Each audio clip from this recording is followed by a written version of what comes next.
우리가 지난 시간에 보았듯이 바울과 바나바가 마가 일로 인해서 심히 다투고 갈라지게 됩니다. 다만 바울과 바나바가 갈라설 때에 원수처럼 헤어진 것이 아니라 서로 다름을 인정하고 서로 격려하고 또 인정하면서 축복하고 헤어졌다라고 하는 것을 우리가 함께 보았습니다. 그래서 바나바는 마가와 함께 구브로 섬으로 가게 되고 바울은 실라와 함께 위쪽으로 수리아 위쪽에 있는 다소에 있는 지역으로 이제 올라가게 됩니다. 자, 오늘 본문은 바울이 2차 선교 여행 과정 가운데 있었던 일입니다. 자, 2차 선교 여행 지도를 오늘 칼럼에 첨부 파일로 올려드렸습니다. 여러분 2차 선교 여행을 이해하시려면 여러분 그 지도를 보시면서 이해해야 됩니다. 홈페이지에 있어요. 지도에 없고 홈페이지에 꼭 보시면서 함께 말씀을 보기를 바랍니다. 자, 1절에서 3절까지 말씀 보시면 바울이 더베를 거쳐서 르스드라라고 한 지역으로 가게 됩니다. 르스드라에서 누구를 만났대요? 누구를 만납니까? 디모데를 만났다라고 말씀하고 있죠. 그래서 이 디모데가 2차 선교 여행에 합류를 하게 됩니다. 자, 1절의 말씀 보시면 디모데가 어떤 사람인지 설명이 나옵니다. 1절에 보시면 디모데를 가리켜서 제자다라고 말씀하고 있습니다. 이 제자라고 하는 호칭은요, 아무에게나 주는 호칭이 아닙니다. 사도행전 10장 1절에 보시면 가이사라의 고넬료라고 하는 사람이 있습니다. 이 고넬료에 대해서 성경은 경건한 사람이다라고 얘기하고 온 가족과 더불어서 하나님을 경외했다. 그리고 많은 사람들을 섬기고 또 구제했다라고 설명하고 있습니다. 그런데 여러분 이 고넬료를 향해서 제자라고 얘기하지 않습니다. 사람이다라고 얘기하고 있죠. 요한복음 3장 1절에도 보면 바리새파 사람 가운데 니고데모라고 한 사람이 나옵니다. 이 니고데모도 사람이라고 표현하고 있지 제자라고 얘기하지 않고 있다라고 하는 겁니다. 그런데 디모데를 향해서는 제자다라고 표현하고 있죠. 여러분 이 제자라고 하는 것은 예수님을 믿고 예수님의 가르침에 동의하고 그 가르침에 받은 대로 행하는 사람, 그 사람이 바로 제자라고 일컬음을 받게 됩니다.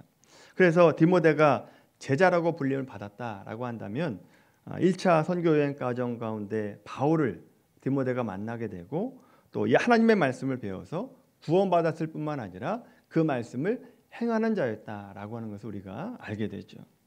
자, 두 번째로 디모데에 대한 설명이 1절 후반부에 나옵니다. 디모데 혈통에 대해서 나오게 되죠.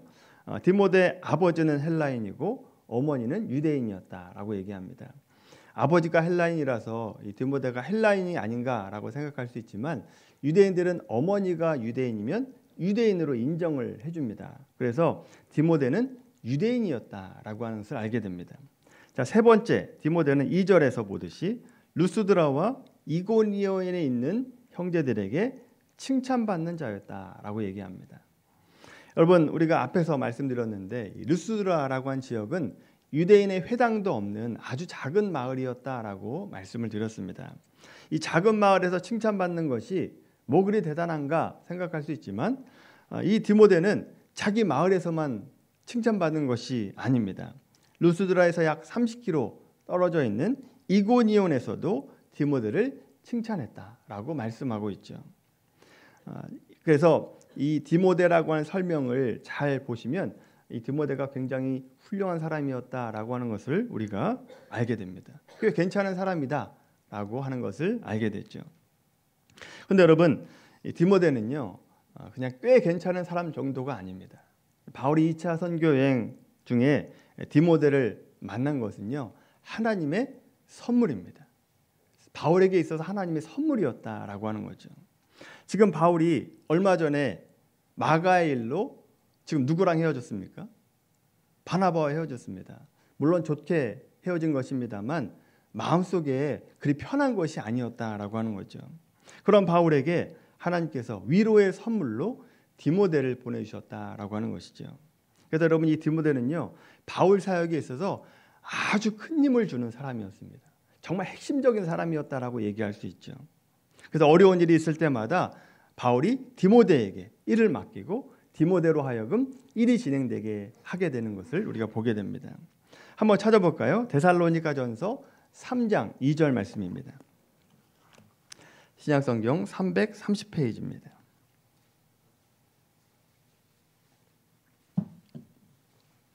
데살로니가전서 3장 2절 3절 말씀입니다.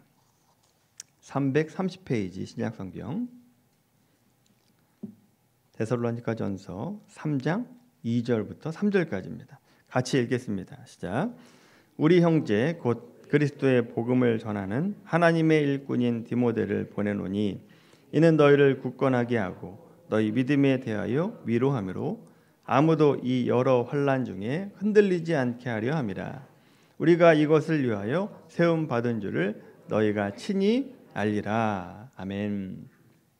여러분, 바울이 2차 선교 여행 중에 데살로니가와 베레아에서 유대인들에게 핍박을 받게 됩니다. 그래서 어쩔 수 없이 그 지역에서 나올 수밖에 없는 상황에 처하게 되는데, 그때 바울이 남겨진 성도들을 위해서 누구를 남겨놓느냐? 디모데를 그 성에 남겨두게 됩니다. 그리고 바울 자신은 아덴으로 내려오게 되죠. 아덴에 머물러 있을 때 디모데가 바울에게 돌아옵니다. 그래서 데살로니가 교회가 든든히 서가고 있다라고 하는 좋은 소식을 전해 받게 됐죠. 자, 이런 기쁜 소식을 듣고 바울이 데살로니가에 편지를 쓰게 되는데, 그 편지가 어떤 편지일까요? 데살로니가 전서가 됩니다. 그 데살로니가 전서를 써가지고 이 데살로니가에게 편지를 가지고 간 사람 역시 디모데가 그 편지를 전해주게 되는 거죠. 자, 고린도전서 4장 17절 한번 찾아보겠습니다. 고린도전서 4장 17절 말씀, 신약성경 267페이지입니다. 자, 디모데가 어떤 일을 했는가를 우리가 보고 있어요. 데살로니가전서 4장 17절 말씀, 267페이지입니다. 고린도전서 4장 17절 말씀 같이 읽겠습니다. 시작.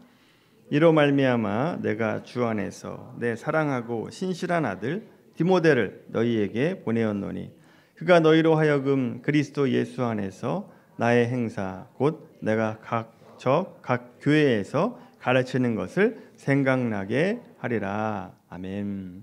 여러분, 이 고린도 전서는요, 바울이 에베소에서 사역을 하고 있을 때 고린도 교회에 문제가 생기게 됩니다. 이 문제를 해결하기 위해서 편지를 쓰게 되고, 이 편지를 디모데가 전해주게 됩니다. 그러면서 디모데를 소개할 때 뭐라고 소개하는지 잘 보세요. 주 안에서 내 사랑하고 신실한 아들 디모데를 보냅니다. 이 디모데로 말할 것 같으면 나 바울의 생활 방식을 여러분에게 되새길 수 있는 사람입니다 라고 소개하고 있습니다. 그러니까 바울의 행실을 가장 잘 보여주는 사람이 누구냐? 디모데였다라고 하는 것이죠.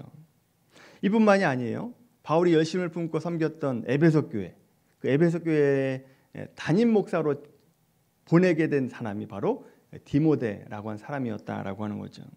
자, 마지막으로 디모데가 어떤 일을 했는가? 디모데후서 4장 9절 말씀입니다. 345페이지입니다. 신약성경 345페이지 디모데후서 4장 9절에서 13절까지 말씀. 디모데후서 4장 9절에서 13절까지 말씀. 자, 같이 읽겠습니다. 시작. 너는 어서 속히 내게로 오라. 대만은 이 세상을 사랑하여 나를 버리고 데살로니가로 갔고 그레이스에게로 갈라디아로 디도는 달마디아로 갔고 누가만 나와 함께 있느니라. 내가 올 때에 마가를 데리고 오라. 그가 나의 일에 유익하니라. 두기고는 에베소로 보내었노라. 내가 올 때에 내가 드로아 가보의 집에 둔 겉옷을 가지고 오고 또 책은 특별히 가죽 종이에 쓴 것을 가져오라. 아멘. 21절 같이 읽습니다. 시작. 너는 겨울 전에 어서 오라. 으블로와 부데와 리노와 글라우디아와 모든 형제가 다 내게 문안하느니라. 아멘. 그럼 디모데후서 바울이 죽기 전에 유서로 남긴 편지라고 할 수 있습니다. 사람은 죽을 때가 되면 가장 보고 싶은 사람이 생각나지 않습니까? 특별히 자신이 사랑했던 사람이 생각이 납니다. 바울이 디모데에게 너는 겨울 전에 오라라고 얘기합니다.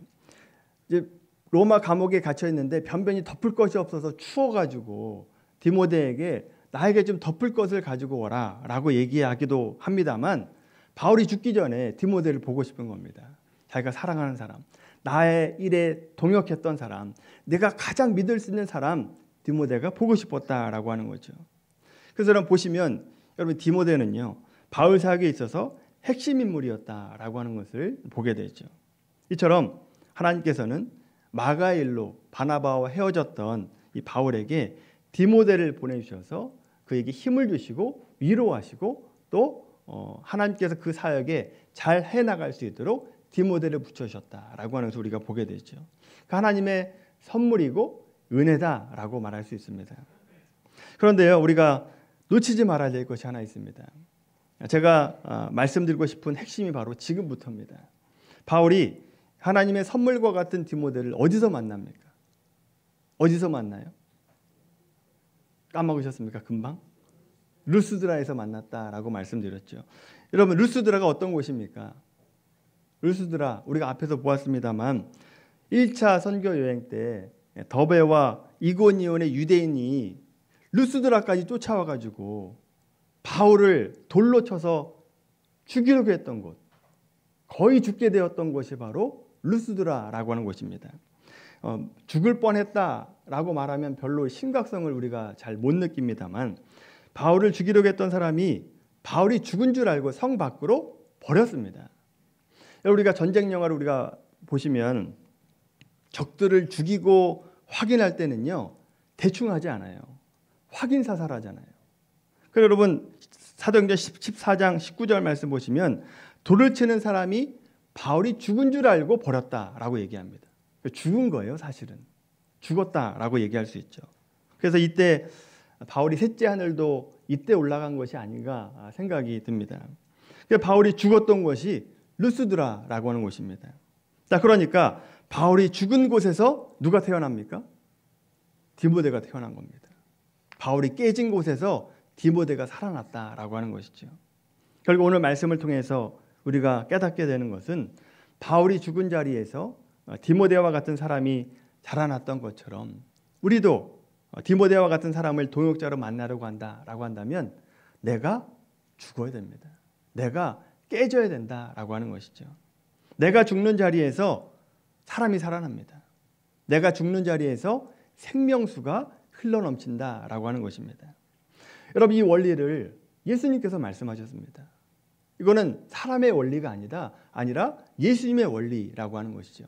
말씀 한번 보겠습니다. 요한복음 12장 말씀입니다.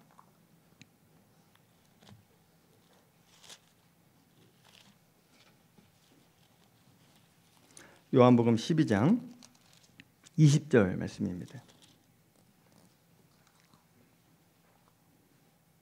요한복음 12장 20절부터 26절까지 말씀 신약성경 167페이지입니다. 요한복음 12장 20절부터 26절까지 같이 읽겠습니다. 시작. 명절에 예배하러 올라온 사람 중에 헬라온 몇이 있는데 그들이 갈릴리 벳세다 사람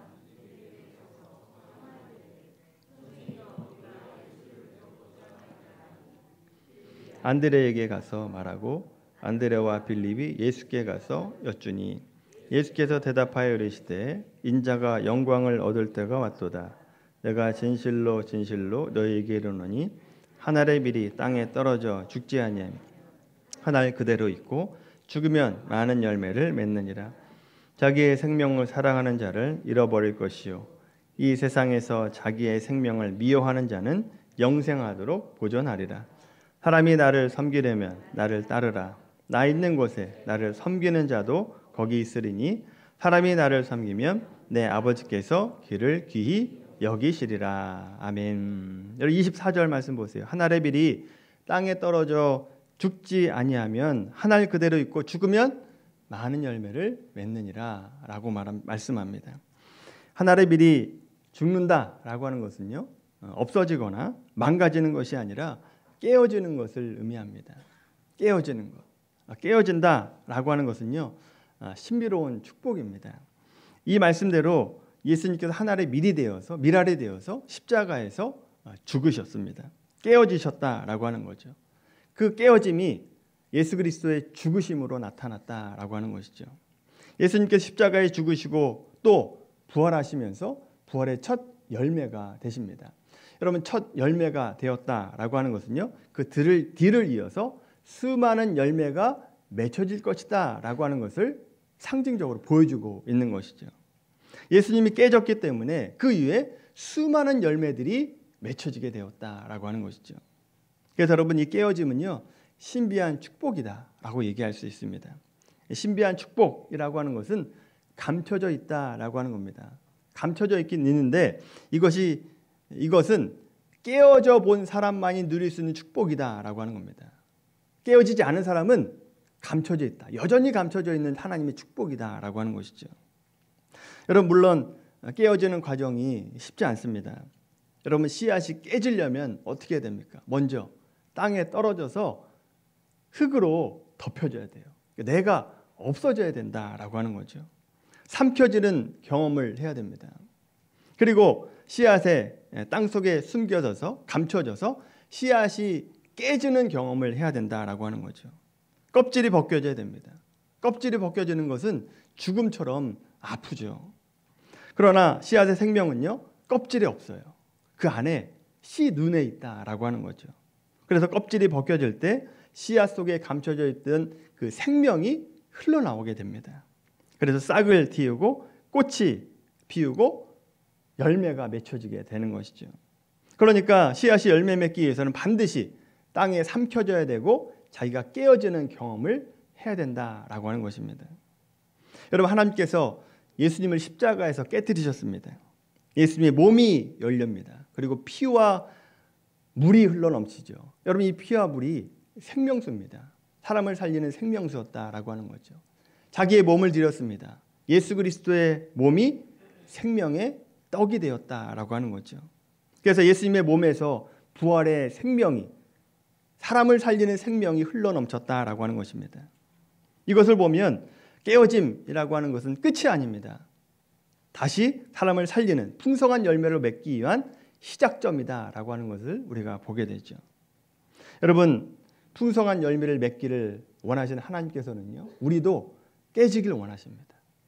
우리 그대로, 하늘 그대로 있는 것을 원하는 것이 아니라 우리가 땅에 삼켜지길 원하고 땅 속에서 나의 껍질이 깨어지는 그 경험을 하게 하신다라고 하는 거죠. 그래서 우리의 자존심과 자아를 깨뜨리십니다. 우리의 시간과 내 지갑과 또 나의 몸을 깨뜨리기를 원하십니다. 우리를 죽이시기 위해서가 아닙니다.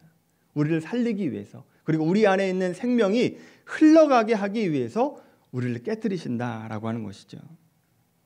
물론 이 과정이 고통스럽고 어렵습니다만 하나님께서 여러분에게 깨뜨리기 원하는 것이 무엇인지 여러분 깊이 묵상해 보시고, 내가 어떤 부분에서 깨어져야 되는가, 어떤 부분에서 깨어져야 내 안에 있는 생명이 흘러가게 할 것인가 라고 하는 것을 깊이 묵상하는 우리 모두가 되길 바랍니다.